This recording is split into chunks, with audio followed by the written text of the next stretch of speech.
আমরা সবাই জানি সময় অতি মূল্যবান, কিন্তু আমরা কি কখনো সেই মূল্যবান সময়টার ব্যবহার করেছি?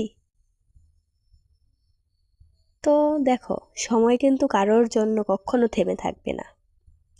তো হ্যালো এভরিওয়ান, আবারও একটি নতুন ভিডিও নিয়ে চলে আসছি তোমাদের সঙ্গে। তো দেখো, সকালের কাজবাজগুলোই করছি আমি। দেখো, সময় কারোর জন্য কখনো থেমে থাকবে না, তাই আমাদের যে সময়টা যাচ্ছে সেই সময়টার কিন্তু সদ্ব্যবহার করা উচিত, না হলে কিন্তু পরে আমাদেরকে পস্তাতে হবে। তো দেখো, আজ তোমার যেটা করতে মন চাইছে, তোমার স্বপ্ন বলো, ইচ্ছা বলো, সেটা পূরণ করতে হবে।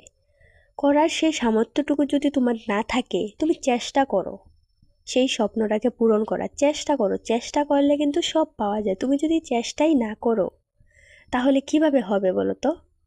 তো দেখো, চেষ্টা করলে কিন্তু সব পাওয়া যায়, এটা কিন্তু কথায় আছে।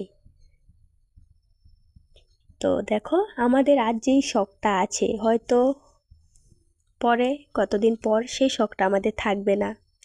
আজ আমাদের যেটা খেতে মন চাইছে, হয়তো কতদিন পর আমাদের সেটা মন নাও চাইতে পারে।